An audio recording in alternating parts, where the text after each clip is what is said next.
On the evidence of Neil LaBute's latest contribution to the annual LaBute New Theater Festival, the playwright seems to be mellowing as he ages. The festival is the sampling of new short plays spread out for us by St. Louis Actors Studio.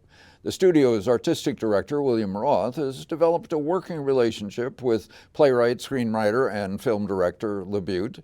Each year, LaBute provides a one-act play performed at the festival named in his honor, and he joins the panel that selects 6 other plays from hundreds of submissions.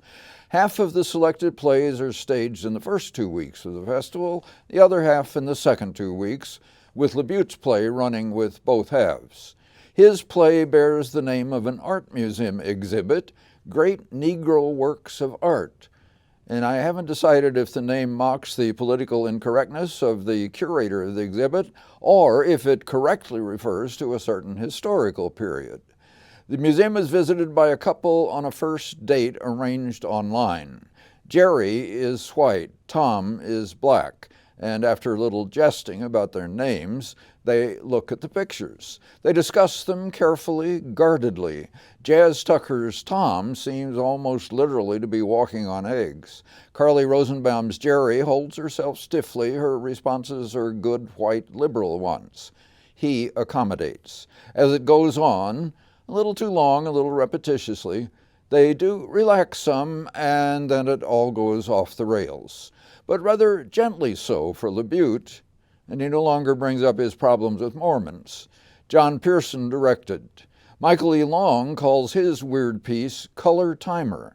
That's what Stacy claims to be at a TV editing studio. This is another first date. Aaron, a mild-mannered psychologist, and she are having lunch. She also claims to have a gun pointed at him under the table. She explains that this is actually a reality TV show to record the reactions of a person whose life is being threatened. Or is it? Colleen Backer does make Stacy appear a little unhinged with her unending flow of words and sideways glances. For Shane Signorino, how terrified should he be? He goes back and forth with the flow of her words. He's also confused by Rachel Bailey's overstressed server. Director Jenny Smith balances the tension with moments of comedy. Smith also directed Joe Sutton's Privileged. That overworked term Kafkaesque must be asked to labor again here. Of course, Privilege is set at a law firm.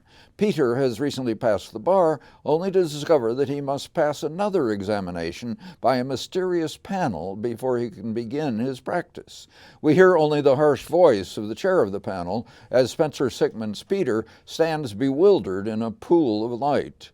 Eventually, his uncle Mark, a member of the firm and helpful to a point, as avuncular Chuck Brinkley plays him, tells Peter it may have something to do with what a cousin and some friends in high school had done in severely beating a fellow student they thought was gay.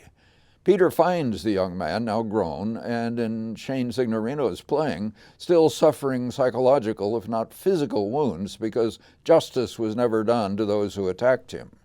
They were privileged.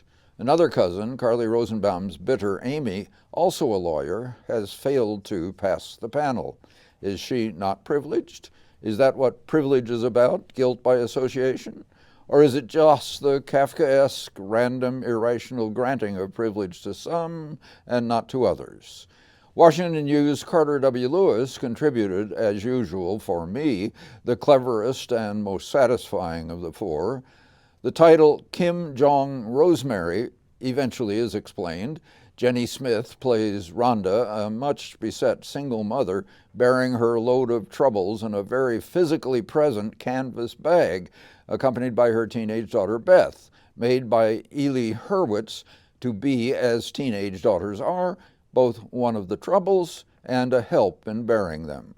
Their conversation covers those troubles and includes world-encompassing troubles as well. They're interrupted by the playwright himself, or rather herself, for Lewis is played by Colleen Backer, taking a stand behind a lectern to explain to the audience the many facets to this dialogue, both as seen in Mother and Daughter and in the wider world. John Pearson came back to direct this one. Requirements for submissions to the festival warn that in addition to being no more than 45 minutes long and having no more than 4 characters, they will be presented in an intimate theater with limited technical resources. All praise then to Patrick Huber for minimal, flexible, but sufficient sets, complemented by some striking lighting by Huber and Tony Anselmo, sound by Pearson Smith and Wendy Renee Greenwood, costumes by Megan Harshaw, props by Smith, movement coaching by Taylor Peets, technical direction by Joseph Novak and Theodore Marine, and the very efficient stage manager, Amy J. Page.